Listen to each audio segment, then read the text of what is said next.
Bonjour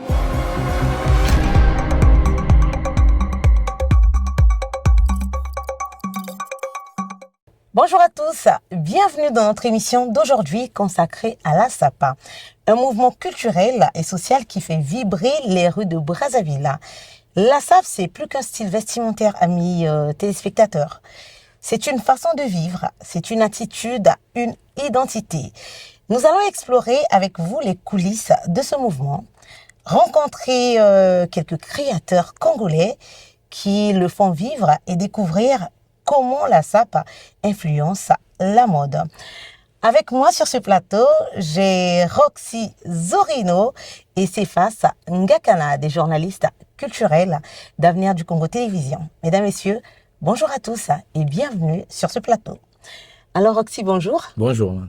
Comment vas-tu déjà? Très bien. En tout cas, aujourd'hui, on parle de la SAP et ça se voit. Ah oui, c'est un mouvement qui nous intéresse tous. Nous sommes Congolais. Qui dit Congolais dit sapeur. Alors, à ma gauche, j'ai Cephas Ngakana dans la peau d'un sapeur. Cephas, bonjour. Bonjour, Madame Chiss. Comment tu te portes aujourd'hui? Ça va bien. Eh bien, aujourd'hui, on ne parle pas politique, mais on parle de la SAP. Effectivement. Alors, chers amis, c'est quoi la SAP déjà pour vous? Bon, la SAP, en elle, elle recouvre beaucoup d'univers. Mais sinon, pour aller plus brièvement, je dirais que c'est la science, un mouvement des personnes élégantes et des personnes ambianceurs. Ok. Oui, entre autres. Alors aujourd'hui, on parle de la SAP. Il y a des gens qui se posent des questions de savoir d'où est-ce que ça a commencé. Est-ce en RDC ou au Congo-Brazzaville? Donc, la SAP, déjà, en tant qu'elle, nous l'attirons des colons. D'accord. À l'instar d'un homme assez important dans notre pays, André Grenard Machua, qui avait foulé avec bravoure les premières tenues coloniales. Donc, nous dirons de par là qu'elle est de Brazzaville, la SAP. Après, c'est un débat qui est encore tergiversant, mais à la base, même les sapeurs voisins, ils prennent de nous. Alors, Monsieur Cephas Ngakana, vous êtes bien sapé de la tête aux pieds, voilà. C'est quoi pour vous la SAP déjà? La SAP, Oui. s'il faut faire en un seul mot, je dirais que, pas en un seul mot, en quelques mots, Oui. c'est une science. Tout comme les mathématiques, tout comme la physique. C'est une science propre à l'Africain et qui cherche à valoriser donc l'élégance africaine, qui cherche à valoriser le beau. Hein, parce qu'on a des gens comme Platon qui parlaient du beau à son époque, dès le 5e siècle, si je ne me trompe pas. Et donc, c'est une science qui valorise la beauté africaine et l'élégance. Alors, quels sont les éléments clés qui font de la SAP un mouvement unique et important? On sait que les Congolais adorent être sapés. Quels sont ces éléments clés? Bon, les éléments clés, c'est d'abord le vestimentaire. Après, qui suit le vestimentaire, il y a la narration. Il y a le gestuel qui suit avec. Un bon sapeur doit connaître déjà un sablier. Il doit connaître, avoir une démarche. Il y a une démarche systématique du sapeur. Le sapeur, il ne s'habille pas, il ne se présente pas comme une personne lambda. Okay. Le sapeur, il doit impressionner. Il doit faire valoir sa présence où il est. Donc, lorsqu'il passe, on doit savoir que quand un sapeur passe, on doit savoir. Regardez à l'instar de M. Cephas sur le tableau. Il faut avoir une bonne posture. Il y a la posture, il y a la narration et savoir parler. L'art de parler, surtout parler. Bon, est-ce que moi, je suis bien sapée là? Non, mais Madame Chiz, on ne vous reprochera de rien. Vous avez marié avec magistrat les couleurs qui vous habillent. Merci beaucoup. Mais j'aimerais quand même avoir quelques détails, parce que vous êtes bien sapé. J'aimerais quand même connaître vos créateurs. Est-ce des créateurs africains ou congolais? Si vous en connaissez, pouvez-vous les citer, chers messieurs? Oui, moi, personnellement, je suis habillé par un de mes couturiers qui est logé ici. Heureusement pour moi, mais c'est un Ivoirien. Il s'appelle Tidjane Ouattara. Autant pour moi. C'est celui qui a eu à me faire ce bazin. Et entre autres, on a des créateurs congolais, à l'instar de Monsieur Bachelor, créateur de la marque Connivence Paris, On a Hippolyte Yayoka ici au Congo. Et on a Monsieur Koumou aussi qui évolue dans le domaine des sacs et chaussures. Oui. Parlant de Monsieur Gladys Koumou, on a réalisé un reportage avec lui. Suivons l'élément et on revient juste après pour la suite.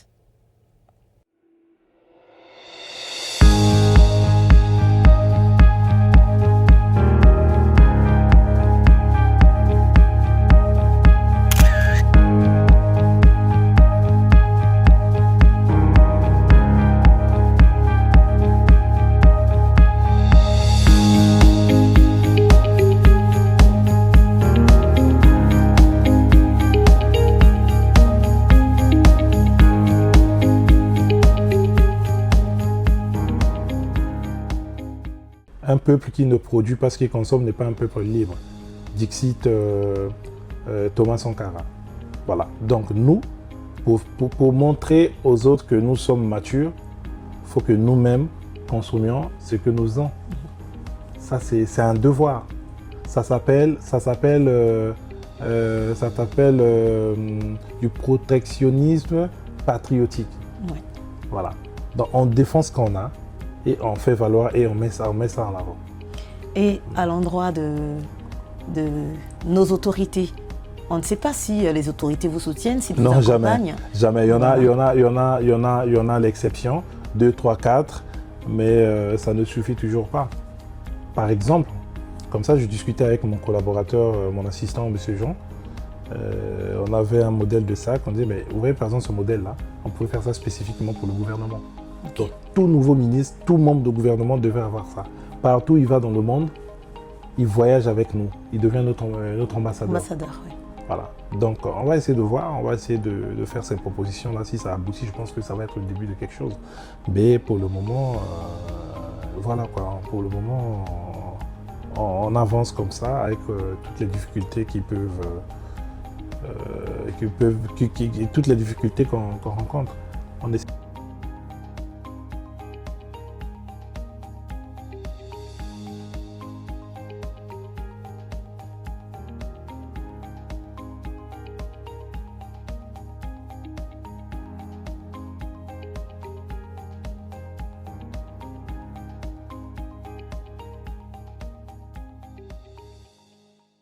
Excellent retour sur ce plateau du débrief sur Avenir du Congo Télévision. Et aujourd'hui, je suis en compagnie de deux de mes collègues dans la peau des journalistes culturels, Monsieur Sefasa Ngakana et Roxy Zorino.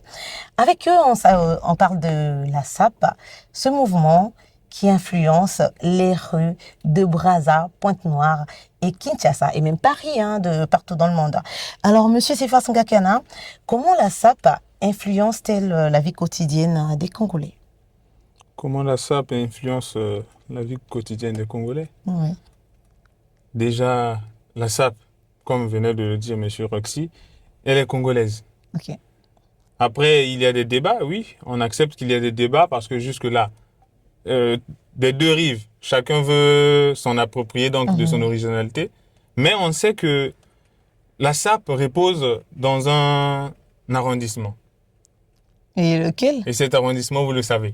Monsieur Roxy, vous le savez. Mais non, on ne va pas donner le mérite à un seul Justement. arrondissement. Et Mais donc, sinon, à la base, oui. oui, on saurait que la SAP, elle est de maire de l'arrondissement 2 qui est Congo. Effectivement. Donc, mais sinon, au jour d'aujourd'hui, nous avons des sapeurs sur tout l'étendue du territoire où Oui. il y a plus d'influence. Mais au fait, quand on parle de la SAP, Oui, le fief, c'est là. ouais, le fief Et de même la on ça, SAP. constate, on constate que beaucoup Oui, de sapeurs Oui, Vont à Bakongo. vont à Bakongo. Vont oui, à l'instar, il y avait des anciens lieux qu'on appelait la main bleue qui rassemblaient à fait. les sapeurs de Tout à tout fait. horizon Tout à fait. et même de la RDC Oui. et de partout de Brazzaville. Donc, Alors- vous voyez que la SAP, c'est ça. Oui. Pouvez-vous citer C'est Bakongo. quelques sapeurs congolais que vous connaissez et qui vous rendent fiers quand même avec ce mouvement? Monsieur Sefasa et même Monsieur Roxy. Ben oui, il y a des sapeurs à l'instar de Norba de Paris, Oui. un grand sapeur et défendeur de la cause même. Il a eu à représenter le Congo sur un plateau confrère à M6. Oui, je me rappelle. Où il Roi a- du shopping. au roi du shopping, où Oui. il a sorti cette phrase qui a bougé tout le monde, la puissance normatique. Voilà, et je citerai, il y en a tellement trop aussi, je commençais à les citer. Oui. Et Il y a- il ne faut pas aussi donner du monopole à certains Et voilà, omettre et d'autres. puis ce Donc, milieu-là, c'est un milieu ouais. où il y a plein de polémiques. Ouais. Vous voyez, tout Effectivement. le monde veut prendre le mérite d'être le premier meilleur sapeur. Mais il y a une chose que moi, je ne comprends pas. Oui. Il a su le dire, notre créateur, Gladys Koumou. Oui, Les sapeurs congolais ne valorisent pas les marques congolaises. Alors, qu'est-ce qui se passe? Pourquoi? Parce que lui, c'est un créateur. Oui. Il fabrique les chaussures, il fabrique les sacs et plein d'autres accessoires qui nous permettent d'être bien sapés. Alors, pourquoi est-ce que le Congolais ne consomme pas sa marque? vous voyez, nous sommes dans un univers où l'Occident influence encore sur notre mode de vie. On presse plus la légende sur des marques renommées. Pourtant, avec nos frères, vous voyez, moi je suis habillé en africain. Mon confrère ici, il est très bien habillé en abakos congolais Oui. aussi, Made in Congo. made in Congo. Mais nous n'avons pas encore cette culture de valoriser nos propres confrères. On fait des mêmes choses, mais on a plus l'intérêt sur la renommée que plutôt sur le travail fait. Mais sinon, comme je vous l'ai dit, on a de la qualité, on n'a rien à envier aux étrangers. Un Congolais préférerait aller acheter une chaussure Jean-Marc Weston qui coûterait 15 000 fois son salaire que acheter chez notre confrère Koumou, avec qui il peut même s'arranger et Effectivement. valoriser Exactement. aussi la culture. Mais hélas, on se bat encore pour ça et on espère bien changer les choses. Et ça, c'est un grand problème. C'est un challenge Parce encore. que, C'est un comme vous challenge. venez de le dire, nous avons eu des gens, vous avez tel que Nelson Mandela, Ah oui. Ok. lorsqu'il a été convoqué pour comparaître devant le jury. Ah Il oui. était habillé en raffia, je pense. Ah oui, il est habillé en raffia, tenue Mais africaine. président de son État. Ouais, Et tel que vous êtes habillé, vous êtes très bien habillé. ouais, et merci. c'est congolais. Ouais. Pourquoi pas valoriser nos propres œuvres plutôt que de valoriser quelquefois des choses qui tirent l'origine de la colonisation. Ouais, c'est le combat que mène tout créateur au niveau du Ouais. pays, bien que le marché public au niveau international nous influence encore. Effectivement. Mais on espère avec ce genre d'émission aussi, Sensibiliser. consommons congolais. Que le consommons Congolais se congolais. réveille. Et Et n'oubliez surtout pas ce que le président de la République Ah oui, a dit récemment, voilà, ouais. de se prendre en charge. Parce ah que oui, ça se dit dans Mais notre oui. bouche, hein, la célèbre phrase du président de la République, bien évidemment. Denis Sassou Nguesso.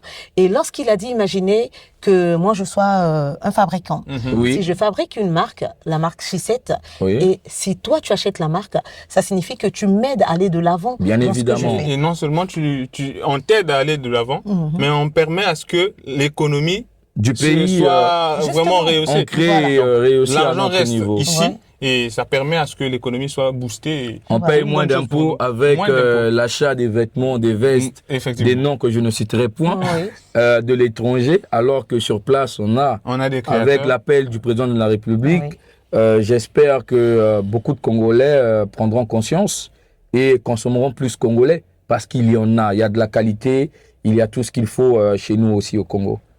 Et n'oubliez surtout pas que consommer congolais signifie permettre à ces Congolais de créer de l'emploi. Parce que imaginez qu'il y ait plus de demandes. Oui, Gladys Koumou, aujourd'hui, au lieu de fabriquer 10 paires de chaussures par semaine ou par mois, il va en fabriquer 15, 20 Des ou centaines. 30, des Parfois des centaines. centaines, oui. Voilà, parce qu'il y a plus de commandes et il va employer plus à fait. d'agents dans son entreprise. oui, il y a aussi, sans pour autant vous couper, il y a aussi un créateur assez renommé, Monsieur Hippolyte Diayoka. Diayoka, voilà. À qui j'ai beaucoup de respect. J'étais tout gamin quand on le voyait dans le quartier. On a grandi dans un même quartier en passant, au plateau de 15 ans, où se trouve sa boutique. Justement. C'est un monsieur avec des articles à en couper le souffle, Oui. à rien envier des gens. Faites un tour, vraiment, ça serait une bonne chose. Vous allez découvrir que au Congo, tout est possible. La SAP Effectivement. regorge de beaucoup de choses. En tout cas, les amis, on a plein de créateurs qui permettent d'habiller nos sapeurs, que ce soit hommes ou femmes. Vous pouvez être en tenue africaine.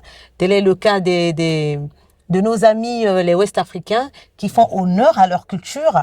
Nous avons Adriana Talenti, une femme exceptionnelle qui est actuellement à Pointe-Noire. Ah oui. Voilà, en famille. On a Hippolyte Diayoka, il a cité. Ce sont des créateurs hors normes qui font honneur au Congo. Alors, on continue avec vous, monsieur Sefa Ngakana. Alors, quelle est selon vous les couleurs qu'il faut vraiment mettre lorsqu'il ne faut pas faire un fashion faux pas? Bon, pour éviter, Oui, vous pouvez pour commencer. éviter il va le continuer. fashion faux pas, il y a certains aspects qu'il faudrait bien tenir rigueur. Ok. Parce qu'il y a les couleurs chaudes et les Mhm. couleurs fraîches, Ok. froides, je veux dire. Donc, et cela, il y a vraiment cette erreur à ne pas faire, c'est s'habiller avec 5 couleurs. Oh, Ne là, débordez pas. C'est un crime. C'est mieux de se limiter à 2 Oui. couleurs, mais sinon le maximum, Maximum, pour tout sapeur reconnu, c'est 3. Ouais. 3 couleurs. C'est 3 Et couleurs. il y a des couleurs phares, des couleurs Oui, bases. il y a des- telles oui. que le blanc, Oui, les couleurs neutres, ouais, le blanc, le le noir. noir. Ça Qui vont passe. avec toutes les couleurs. Et Ouais, ça après- s'est sorti avec pas mal, toutes les couleurs, je dirais Ouais, bien. toutes les Ouais. couleurs. Et après, il y a un crime aussi au niveau de la SAP que le Congolais lambda n'a pas encore su décerner jusque-là. Et Ouais. c'est quoi Et ce crime? c'est le fait de porter, par exemple, une chaussure, telle que je viens de porter ma chaussure là. Ouais. Porter une chaussure noire avec une chaussette blanche, par exemple.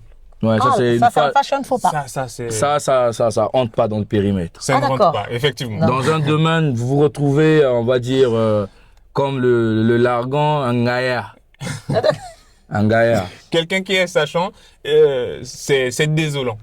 Après, ça peut passer dans tels que par exemple des festivals, des choses Ok. comme ça. Mais dans un milieu beaucoup plus professionnel comme là, ça ne passe pas. Ça ne Ah passe d'accord. Donc les Ngaya sont ceux qui ne s'accordent pas ou Ils n'accordent pas leur n'accordent tenue. pas leur tenue, ouais, c'est... plusieurs couleurs Ou aussi. qui multiplient, qui font de l'exagération des couleurs. Merci beaucoup, chers messieurs.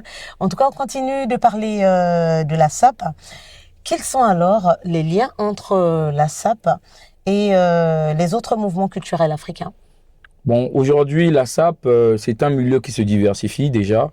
La SAP se lie aujourd'hui à des mouvements comme la musique, Mhm. comme la danse culturelle. Aujourd'hui, on voit la SAP, des sapeurs, aujourd'hui faire de la musique. On voit des musiciens ancrés dans la SAP. On voit à l'instar de Papa Wemba. Oui. Papa Wemba, un grand musicien de notre continent, paix à son âme, mais qui a valorisé tant soit peu que la SAP africaine et congolaise. Et on n'oublie pas le grand Rafa Bounzeki. Ah oui, on n'oublie Voilà. pas le nôtre, le grand oui. Rafa Bunzeki, à l'instar même Roga Roga. Oui. Roga Roga Missile, le grand lampadaire, qui a qui fait a aussi un son. a eu à chanter sur la SAP. Et ça va dans beaucoup de milieux culturels, comme la danse traditionnelle, praticienne. Et voilà. Mais moi, je trouve que la SAP, ça fait partie de notre identité. Ok. Ouais. C'est un patrimoine immatériel que nos aïeux nous ont légué, tel que M. Roxy l'a dit. Ça part depuis la colonisation. Ah oui. Des gens qui se sont inspirés des colons, on les appelait les évolués parce que ils évoluaient donc dans des maisons de colons. Ouais. Ils ont appris à être bien habillés, à bien s'habiller. Ils ont appris à bien se comporter. Ok. Et c'est envers eux que les nègres, les citoyens lambda, Ok. qui restaient un peu dans la barbarie, comme on peut le dire, puisque ce n'était pas de la barbarie, ils se sont donc inspirés à ces gens-là. Et c'est comme ça qu'est née la SAP. C'est donc dans une identité historique, un patrimoine que nous ne pouvons pas laisser aujourd'hui. Et ça fait vraiment partie de l'homme noir que nous sommes. De Et notre c'est culture. quand même quelque chose à ne pas boycotter, tout comme la rumba, par exemple. Justement, on parle de la SAP, on parle de la rumba. Oui. Aujourd'hui au Congo, ça n'existe pas un festival de la SAP. Alors, que doit normalement faire le gouvernement pour la SAP? Parce qu'on a beaucoup de sapeurs, que ce Oui. soit ici ou de la diaspora. Pourquoi ne pas organiser un festival dédié à la SAP, aux sapeurs. Et voilà, on pourrait convier les sapeurs du Tout à continent, fait. de tous les pays et même de l'Europe. Mais Madame Schiss, sur cette question, moi, je préférerais l'élargir encore mieux, Ok. encore un peu plus. Je vous en Parce que prie. s'attendre uniquement au gouvernement, ce serait un peu limité. Tel qu'on venait de le dire. La SAP, aujourd'hui, nous avons des créateurs au Congo. Nous avons des créateurs partout dans l'Afrique. Ok. Et malheureusement, on constate que même ici à Brazzaville, si on essaie de poser une question à quelques citoyens, peu connaissent par exemple quelques sapeurs Créateurs congolais, congolais ou quelques sapeurs créateurs de vêtements ou de chaussures. Mhm. Et donc, la tâche revient au gouvernement tant qu'aux citoyens, tel qu'on est, on est en train de le dire ici. J'espère que beaucoup de citoyens auront cette information. Et c'est aux Congolais de relayer l'information que la SAP, ça fait partie de notre identité. Et chacun à son niveau, à son échelle, pourra faire à ce que la SAP, notre identité, la culture, la rumba, soit valorisée. Au même titre qu'aujourd'hui, nous avons des chanteurs comme Fally qui valorisent la rumba à l'échelle internationale. Pourquoi pas miser sur les gens, les créateurs, miser sur ceux qui font de la SAP pour valoriser cela à l'international, parce que bizarrement, nous constatons aussi que même en Europe, il y a quand même des Blancs qui sapent. Il y a Exactement. des Blancs qui s'intéressent maintenant à la SAP. Il y a même Ils sont récemment nombreux. eu un Japonais, je crois, Oui. qui est venu au Congo pour faire des études de recherche Sur scientifique la sur la SAP, SAP. Ah oui, bien Il a évidemment. passé Et donc, beaucoup de temps hein, ici. vous voyez, si un étranger part de loin pour venir valoriser ce que nous avons, pourquoi pas nous qui sommes là, valorisons notre art plutôt que la laissant donc aux étrangers de la valoriser. Merci beaucoup, Monsieur Cephas. Monsieur Roxy, un dernier mot avant de se quitter. Non, mais c'est comme disent les sapeurs, Luata Watoma, Lata, au comprendre qu'aux Congolais. Kobimangayati. Dieu En tout lui-même cas, est sapeur. Merci beaucoup à vous, chers collègues. Merci à vous qui nous avez suivis. C'était le débrief sur Avenir du Congo Télévision. N'hésitez surtout pas à laisser des commentaires, à liker et à partager toutes nos publications pour plus de contenu. Et nous nous ferons un grand plaisir de vous répondre. Surtout là, prenez soin de vous et on vous dit au revoir.